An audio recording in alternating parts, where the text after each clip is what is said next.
Boa noite, estamos iniciando mais um Passando a Limpo, programa de entrevistas e debate de ideias da Rede Record.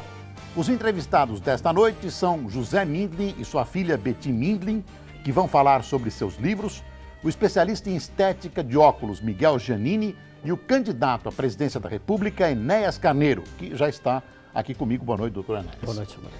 Mas antes de iniciar a entrevista, duas notícias do dia. A chefe do Departamento de Operações das Reservas Internacionais do Banco Central, Maria do Socorro Costa de Carvalho, que não se perca pelo nome, disse que a crise financeira na Ásia não causará um novo ataque especulativo contra o real. Ela respondeu ao economista americano Albert Fischlow, que fez uma previsão do ataque.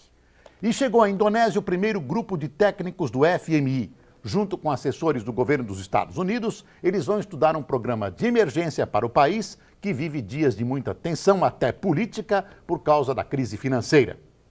Você pode participar do Passando a Limpo por telefone, fax ou correio eletrônico. Tome nota, o telefone é 011-8261009. O número do fax é 011-8261320. E o e-mail é passandoalimpo@rederecord.com.br.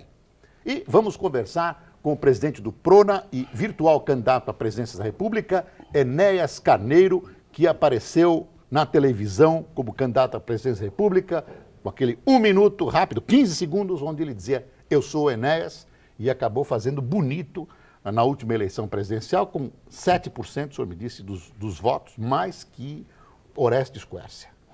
Doutor Enéas, prazer em recebê-lo. Eu quero saber, o senhor é mesmo candidato de novo à presidência da República? Senhor Boris, só se pode ser candidato após a convenção, como o senhor sabe. Mas o partido que nós criamos em 89 está absolutamente coeso em torno do meu nome, de forma que, com certeza, o meu nome será indicado na Convenção Nacional para ser o candidato do partido à presidência da República. Se eleito presidente da República, quais são as suas principais ideias? São as mesmas? Se as mesmas, reconte-nos, doutor Enéas. Estou olhando para o hábito do relógio. Veja o senhor, o Brasil vive um problema seríssimo, e não só ele, praticamente todo o terceiro mundo, que é a submissão a um sistema financeiro que está absolutamente falido. Eu estou falando do sistema financeiro internacional. O senhor acabou de dar uma notícia nos momentos que precederam, o nosso diálogo, em que o senhor disse que o Brasil não sofrerá impacto da crise na Ásia. Eu disse não, perdão, quem disse o senhor, foi a dona Socorro. Perdão, o senhor transmitiu a notícia, desculpe-me. Eu tenho aqui uma revista recentíssima, agora de janeiro, desse momento agora, é o EIR, que o senhor conhece também. Posso mostrar? Pode, por favor. Executive Intelligence Review, É a edição agora de 2 de janeiro, se o senhor me permite. Quem escreve é o senhor Lindo Larouche, conhecido internacionalmente, e ele tem um artigo interessantíssimo que ele diz o cometa da ruína, o desastre que vai ocorrer. E ele diz especificamente isso, é uma autoridade internacional, e ele diz que é preciso estabelecer novas regras, é preciso que se estabeleçam novas regras, tal como se fez em Bretton Woods. Ou seja, o que está ocorrendo não é nenhum fenômeno isolado. Existe hoje um crescimento que é exponencial dos derivativos Agora, doutor Enéas, até o Fernando Henrique, desde a posse dele, vem gritando isso, que precisa se estabelecer um regrário novo, talvez um Bretton Woods novo. Mas quando o senhor me perguntou, então, o que tem que ser feito, a resposta é clara, é ruptura com o sistema financeiro internacional. Não há saída mais num sistema que aí está. Essa é a questão crucial. O senhor acha que um país hoje consegue romper e sobreviver? Talvez o Paraguai, com todo respeito aos nossos irmãos do Paraguai, mas talvez não consiga porque ele não tem aquilo que é fundamental, que é riqueza. Eu estou falando, veja o senhor, de riqueza verdadeira. Eu estou falando, por exemplo, de matérias-primas. O senhor dirá, mas elas não valem nada hoje no mundo moderno. Não valem porque os cartéis internacionais, com o aval e a aquiescência dos governantes dos países emergentes, os cartéis internacionais fazem com que o preço das matérias-primas seja aviltado. E assim a gente entende como é que a tonelada de ferro custa em torno de 15 a 17 dólares. Né? O senhor está propondo o isolamento do Brasil. Quase isto. O que eu estou propondo, veja o senhor, é aquilo que uma autoridade internacional propõe, dizendo o quê? E não sou só eu. Vamos citar nomes. Quem me assessora? Pessoas que me dão informações com as quais eu estudo, com as quais eu aprendo e de cujo convívio eu participo permanentemente. Vamos citar, por exemplo, o professor Marcos Coimbra, que é conselheiro da Escola Superior de Guerra. Vamos citar o professor Adriano Benayon do Amaral, que é doutor em Economia na Universidade de Hamburgo e muitos outros, né? Para andar depressa. Veja bem, a situação é de crise. E ela é de crise iminente. O que aconteceu foi só uma ligeira amostra. Quanto gira por dia? Qual é o valor do que gira por dia no mercado internacional em dólares? Talvez 3 trilhões, um pouco mais. O senhor há de convir que isso é metade do produto bruto americano e não há riqueza para isso. Isso é uma bolha especulativa cancerosa que vai explodir. Então, o senhor eleito presidente da República, o senhor romperia imediatamente? Não pode ser o que eu estou dizendo. Isso é todo um processo. Quando eu disse ruptura, é porque é o único caminho. Mexeríamos instantaneamente, o grupo todo, nas taxas de juros que fazem com que a riqueza agora não é a verdadeira, mas é em papel pintado. Porque existe um conceito com a população que riqueza é o dinheiro. Não é, de fato. O dinheiro é o símbolo da riqueza, é aquilo com que se compra a riqueza. Quando eu disse que nós vivemos todo um mecanismo extremamente falso, é porque com esse papel pintado que os Estados Unidos, o senhor sabe, emitem a seu bel prazer, sem nenhum lastro mais, rompendo completamente o acordo de Bretton Woods, quer dizer, já fazem isso há bastante tempo, quando eles emitem esse papel, eles compram, por exemplo, a Vale do Rio Doce, não estou dizendo que não são os Estados Unidos em particular, os grupos econômicos, né, que dominam o planeta, os donos do mundo. Eles compram as grandes, quer dizer, todos os patrimônios, a riqueza verdadeira por preços, como eu disse, aviltados, e vão se apoderando dessas riquezas e pouco a pouco vão dominando os países. É contra isso que eu chamo a atenção desde que comecei. Só que eu fazia em 15 segundos, era um tempo exíguo, como o senhor disse. Doutor Enéas, os países, se são dominados, se deixam dominar. É verdade. Tem governos e governantes, mas a população não menos patriotas que o senhor. Não, a população não tem ideia do que se passa. Essa é a questão também mas central. A elite sabe perfeitamente. Mas então, condenemo-la. Condenemos a elite. Agora, digamos, me diga doutor, por que ninguém no mundo rompeu e surge um médico cardiologista no Brasil que resolve? Não estou sozinho. Se o senhor quer que eu cite mais pessoas... Eu quero alguém que rompeu. Um país que tenha rompido. Bom, não rompeu, mas a Coreia do Sul teve uma série de erros, mas se cresceu foi porque agiu assim. Um minutinho. Não é a ruptura... Não é um bom exemplo a Coreia do Sul. Não, agora não. Estou dizendo, agora não. Deu no que deu. Mas ela se... Não, mas não foi porque rompeu. Foi porque ela concentrou demais. Se o senhor olhar para o que está feito lá, pequenos grupos, foi a oligarquia também que tomou. Não houve a abertura completa, porque, veja bem... Mas o senhor acha possível um país se isolar e se Não, si mesmar? isolar, não, entenda, eu quero dizer o seguinte, que nós nos sentemos à mesa no cenário internacional e digamos, nós temos a maior riqueza do planeta, por exemplo, em nióbio. Dizem que eu sou ficcionado em nióbio, mas eu falo. Nós temos 98% da produção mundial de nióbio. É justo em que Araxá. Em Araxá, em Minas. E aí na Amazônia também estão descobrindo muito. Será que é justo que o nosso nióbio seja vendido lá fora como se não valesse absolutamente nada? Mas o nióbio não vai resolver o problema brasileiro. Não. Pera um minutinho. Só o que tem lá dá mais de $500 bilhão. Pera aí. Mas não vai tirar de uma vez. Não estou dizendo isso. Eu estou dizendo que quando nós o vendermos, vamos vendê-lo pelo preço digno. E não mais de joelhos no cenário internacional. Nós vamos falar de mais coisas, vamos falar do titânio, por exemplo, que é fundamental para se construírem caldeiras de isolantes, ele como isolante. Doutor Enéas, o senhor está falando de produtos específicos. Eu estou imaginando que o candidato à presidência da República deva falar Eu estou falando de matérias-primas. Vamos para a macroeconomia. Um jogo internacional. Vamos para ela, mas não fujamos, vamos para ela. Vamos pegar, então, o que se chama dívida pública, que o argumento de que se privatiza é que para... O senhor tinha começado a falar em juros. Vamos pegar os juros. Dívida pública. É porque o pensamento é em rede, ele não é linear. A gente vai falando, como o senhor permite, as ideias vão se desenvolvendo. Se o senhor disser não, fale... Não, eu quero voltar. Voltemos. Em rede, né? É uma rede. Graças a Deus não é linear. Veja bem. Então, vamos voltar aos juros. Vamos lembrar de quando Sua Excelência, com todo respeito, o atual presidente da República assumiu. A dívida mobiliária interna era de $50 bilhões. Ela hoje está... quadruplicada. Vamos deixar os 200 bilhões de dólares. Ora, reconheçamos que se o argumento da privatização fosse legítimo, ela não teria subido. Veja que eu estou pegando um item. O senhor falou em macroeconomia. Não precisa citar as transações correntes, que nós estamos perdendo sempre. Não precisa falar de remessa, dividendos. Vamos falar só disso. Ora, eu gosto da Vale porque aquilo me doeu muito no peito, a venda da Vale. Muito. Quando a Vale foi vendida, a receita foi de 3,338 bilhões. E quando alguém vinha e se levantava e dizia, mas ela vale muito mais, dizia, o que é isso? A General Motors vale 200 milhões de dólares. Mas quando se fala do patrimônio da General Motors, está se falando de máquinas. E na Vale está se falando de riqueza brutal, em que nós somos o maior detentor do planeta dessa riqueza. As riquezas não fugiram, estão aí no Brasil. Ah, mas elas... O que se vendeu, senhor Boris, foi o controle. E os donos do controle fazem o que querem. Peraí, vamos dar um exemplo. Sem ter vendido, o Manganês já tinha... Minutinho. Nós não vamos chegar a uma conclusão, nós divergimos. Não, mas eu respeito os seus pontos de vista. Eu também respeito os seus. Mas vamos para o Manganês. Pronto, que o senhor conhece tão bem quanto eu. Não, eu não conheço. Tudo bem. Eu conheço o nióbio. Tá bem, vamos para o Manganês. Vamos para o Manganês. A Serra do Navio do Amapá, lá.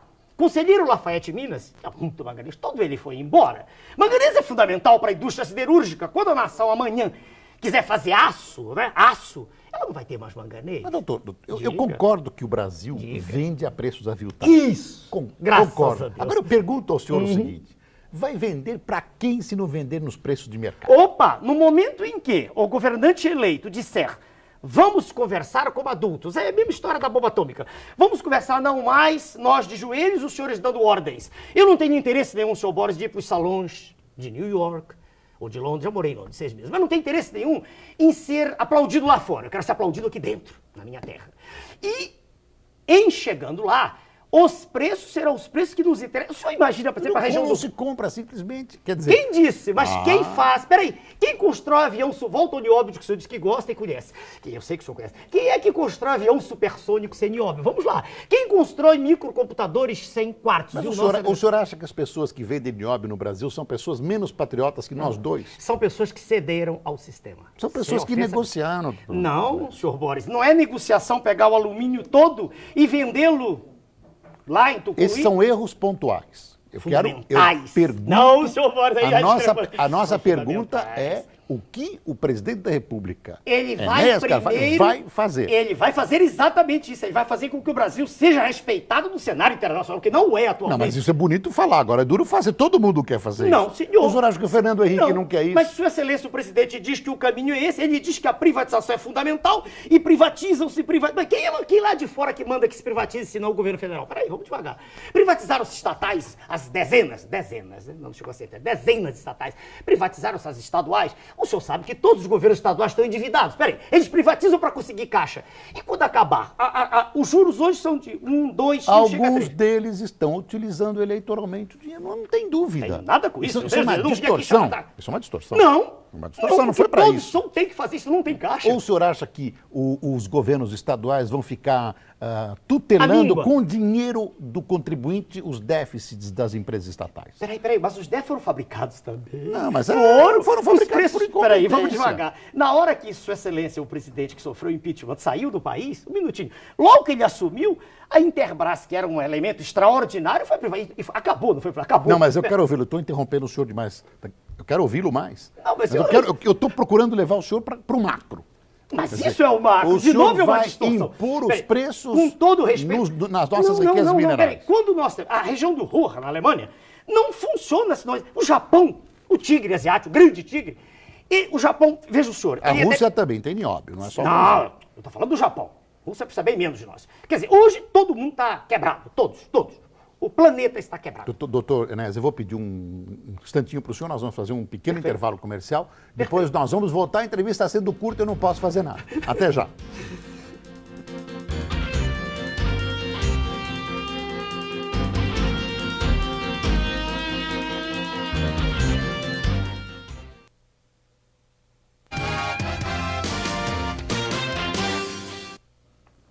Voltamos com Passando a Limpo. E antes de retomar a conversa com o doutor Enéas Carneiro, duas notícias importantes. O Papa João Paulo II passou mal hoje quando fazia o batismo de 19 crianças na Basílica de São Pedro, no Vaticano. Ele sentiu tontura e teve de ser amparado. Logo depois, o Papa, que está com 77 anos, voltou à cerimônia. E o presidente Bill Clinton pediu hoje ao Congresso americano que impeça o físico Richard Seat de tentar a clonagem de seres humanos. Clinton considerou esse procedimento profundamente inquietante, insistindo que a ciência não pode se impor sobre valores morais. Doutor Enéas, o senhor que é professor, cardiologista, O que o senhor acha da clonagem de seres humanos? É um avanço gigantesco e, como todo avanço científico, ele em si ele não é bom nem mal. Depende do uso que se fizer dele. Eu o caso concordo da com o senhor, é o caso da bomba atômica. Eu né? acho, não, a bomba atômica... A fissão nuclear é extraordinária. Ela em si, o uso dela em Hiroshima e Nagasaki foi um desastre. A clonagem para o bem será? Será extraordinária, mas ela é perigosa. É um procedimento, sem dúvida. É algo e que está mexendo com as entranhas da vida. Né? É verdade. Bueno. Doutor Enéas, eu vou colocar as perguntas dos telespectadores, que já são muitas. O Eduardo Mendonça de Lima, que é economista de Brasília, pergunta: em 98, segundo ele, vencerá o candidato que apresentar a melhor proposta concreta de geração de empregos. O senhor tem uma proposta em que ela consiste? Tentando ser bastante sintético. A geração de empregos no Brasil tem que partir do pressuposto de que se utilizem os recursos naturais. Nós somos totalmente contrários a isso. O capital que vem de fora, porque ele realmente, a nosso ver, desemprega mais que emprega. Uma multinacional gera um emprego e, ao mesmo tempo, joga na rua 10 pessoas. É mais ou menos essa relação. Em outro dia, com o tempo, se o senhor quiser... Mas que recursos naturais? Naturais. O que nós temos? A biomassa.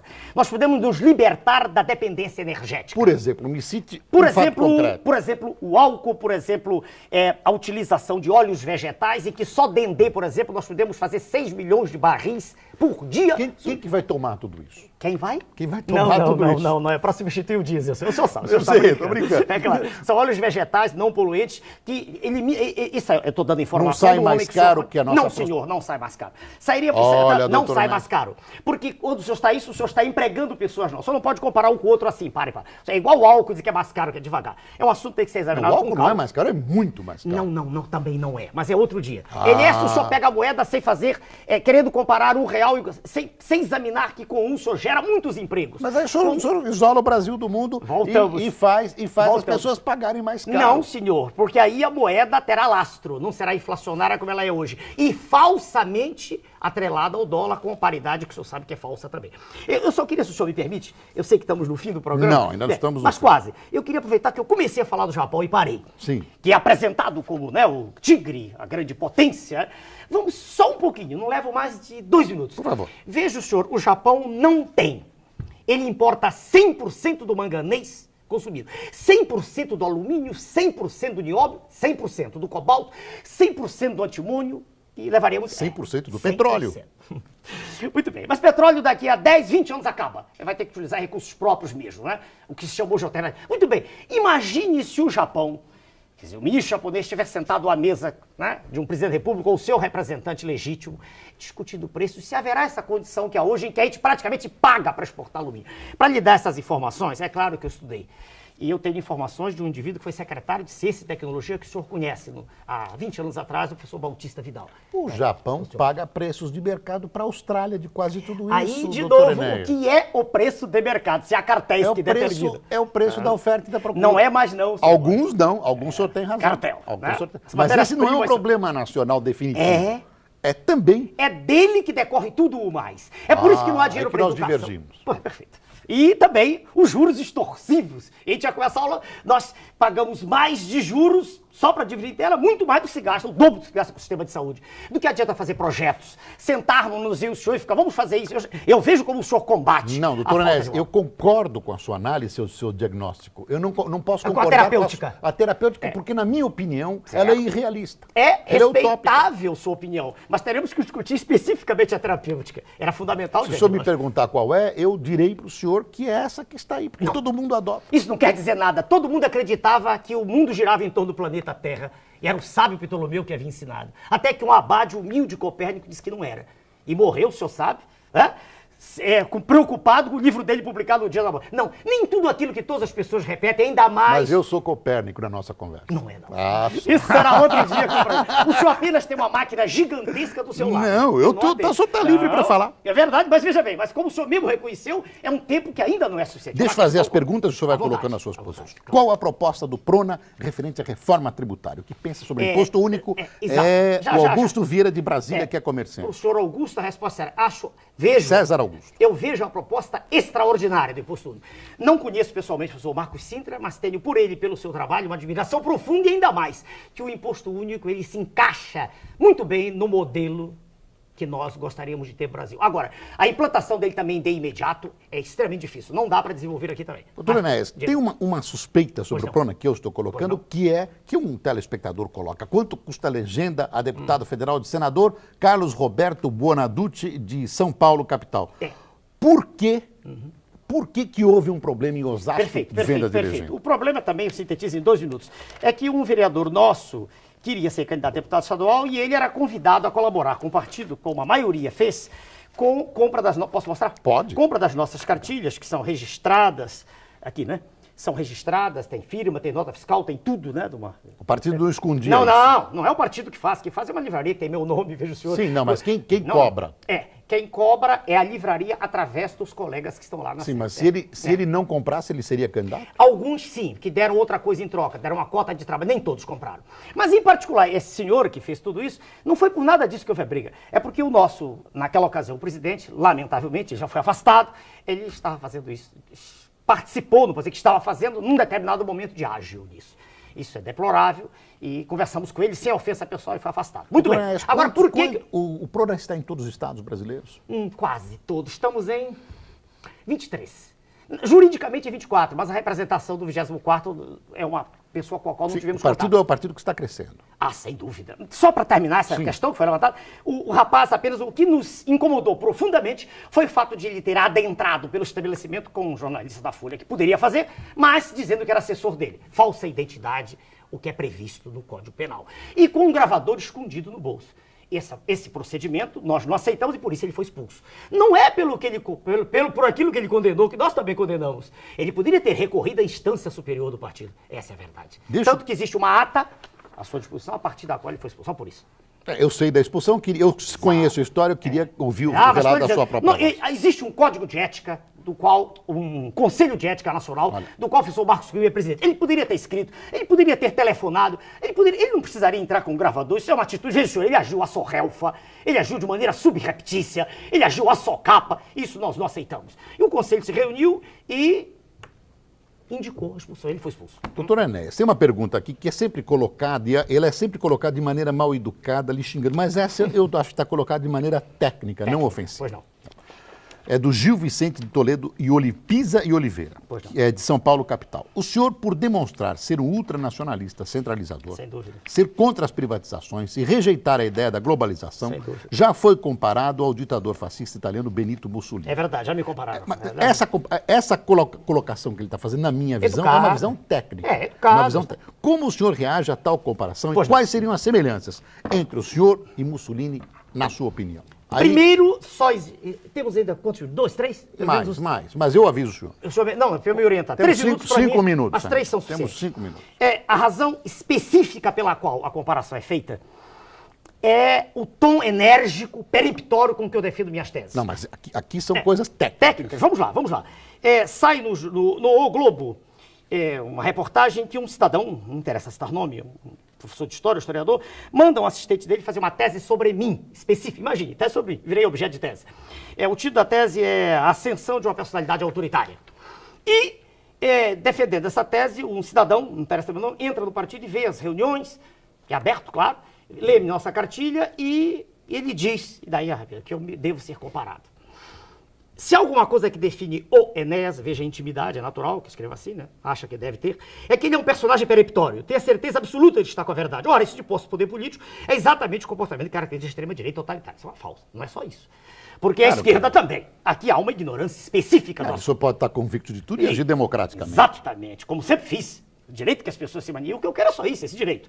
Veja. E até hoje eu sou testemunha disso, até pelas nossas relações pessoais. Trabalhamos juntos, né? Trabalhamos juntos e eu dei carona para o senhor durante muito tempo. É verdade. Levava o meu tempo. Esse pecado o senhor não tem. Pelo menos no que fala. Pelo menos no que fala. E em todas as atitudes durante todo esse tempo. Verdade. Agora, não, e daí para a extrapolação é um Mas essas ideias, doutor Enéas, essas ideias têm um fundo não autoritário, mas tem um tom forte. Não, tem um tom tecnicamente próximo só um pouquinho mais, fascismo. Só um pouquinho. Sim. Porque há um trecho meu que eles pegaram do meu manifesto de 89, meio minuto, na íntegra. Uma gigantesca onda de desordem assola o país. Desordem que faz com que nada funcione direito, com que não se saiba quem reclamar sobre coisa alguma. Desordem que pressupõe a ausência absoluta de responsabilidade em todos os níveis. O senhor critica isso toda hora do seu programa. Mostra que falta. O hospital, o senhor faz isso sempre. Verdade, verdade. Desordem que lança os cidadãos, principalmente os pobres, num desespero profundo, numa falta de segurança ante o futuro e os faz, em última instância, acreditar em nada.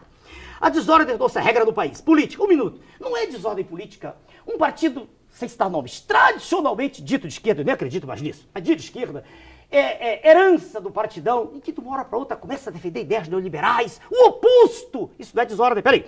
Não é desordem econômico-financeira. É desorientação, não é desordem.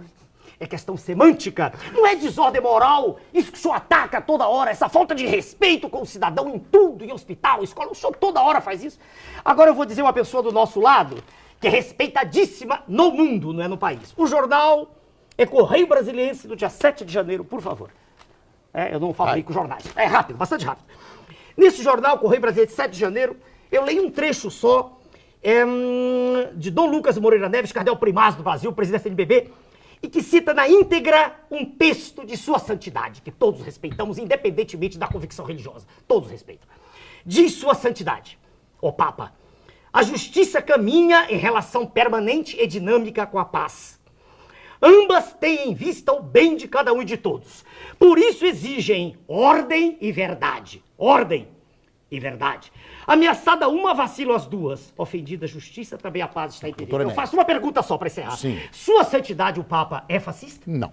Nem a sua colocação é fascista. A maneira é o seguinte, a ordem deve ser conquistada através da democracia. Claro. E a impressão que se tem é que o senhor quer a imposição da ordem. Veja o senhor, pois se nós estivemos o tempo inteiro trocando ideias com respeito recíproco... Não, tudo bem.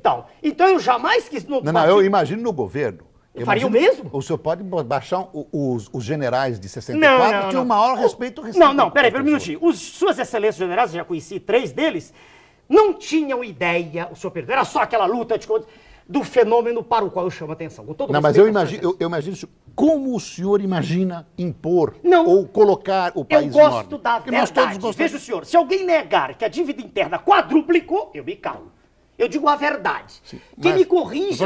O senhor no governo vai ter um monte de partidos que pensam diferente. Mas e o senhor talvez não tenha maioria. Não quer dizer Como é que nada. O senhor vai agir? Sua excelência, o presidente sofreu impeachment, não tinha maioria, o PRN era minúsculo. E tinha, o senhor me perdoe, com todo respeito, muito menos preparo e capacidade de convencer do que eu. Isso nós nos conhecemos, isso é muito Então o senhor usaria a verdade. A verdade. A verdade. E se o senhor recebesse um não? Não existe isso, porque o telespectador, quer dizer, o eleitor, ele está ávido da verdade. Não, mas os deputados são eleitos. Os deputados dissessem não para o senhor, quer dizer, não aprovamos isso. Não existe essa possibilidade, existe a medida provisória. A medida provisória Mas isso é autoritário. Não, então vamos acabar. Eu gostaria que o senhor dissesse, vamos acabar com as medidas provisórias. Não, mas aí eu estou contra a Constituição que a prevê. Eu sou homem da lei. Não, o senhor sabe que ela é usada de maneira esperta. Mas aí ela é usada contra o país. Eu vou usá-la a favor do país. Na sua opinião.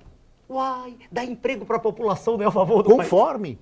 O senhor pode dar emprego de carrasco para todo mundo para matar gente. É uma maneira de dar emprego. Aí nós estamos negando a tese anterior. Ou o senhor pode dar emprego público também. Não, nós não estamos pensando assim. Dar emprego e dar emprego. Se nós levantamos o potencial da indústria, que está toda se despedaçando, se elas estão... Mas essa é a minha preocupação. Agora o senhor me deixou preocupado. Em quê? Porque eu estou imaginando que o senhor quer impor o seu bem. Vamos impor o bem. Não. E Sua Excelência, o presidente, não está impondo o bem dele? Se há uma verdade... Não, ele tem uma Câmara que às vezes desdão para ele. Mas em que tudo está sendo feito? Tudo está sendo feito. Quase tudo. Pode dizer, não. As coisas fundamentais todas foram feitas, todas. Sim, é verdade. Mas ele tem processos complicadíssimos. O processo de importação, o senhor escancarou tudo aí. Não escancarou tanto assim. O presidente da indústria de máquinas diz que viramos todos importadores. Votado pela Câmara e votado pelo Senado. Porque a população não teve acesso a essas coisas. Mas a população que votou nesses homens, doutor Canete. Não teve? Essas questões não são discutidas, professor. Talvez seja a primeira vez para a nação que se diz que o Brasil Brasil não precisa de quase nada lá de fora? Não, precisa. Diga-me de quê? Claro que precisa. Mas discutamos. Precisa de tudo que traz. Não, senhor. De Não repente precisa vira das Albânia. quinquilharias. Vira Não, Albânia. não. Na sua opinião, são Não. quinquilharias. Alguém pode querer um automóvel importado. É verdade, perfeito, mas o automóvel importado, desde que não destrua a indústria nacional brasileira. Veja bem, repito, é a questão do Que feijão. fabrica um trambolho e um calhambeque. De um feijão, do arroz. Nós estamos importando até batata frita, senhor Boris. Será que nós somos tão imbecis que não sabemos fazer batata Nós frita? exportamos quinquilharias também. Uai, Quem mas aí- importa tem que exportar. Sim, mas veja, vamos importar aquilo que é fundamental para uma nação ser soberana. E não nós destruirmos a indústria e a É uma agricultura. questão de grau. É uma questão de grau. Eu Eu concordo estarei com ao o senhor. seu dispor. Nós Isso, a questão vamos- de grau. é uma Agora questão de grau. sim. Agora chegamos. É uma questão de grau. Mas Entre o senhor branco e coloca tudo no preto e o branco.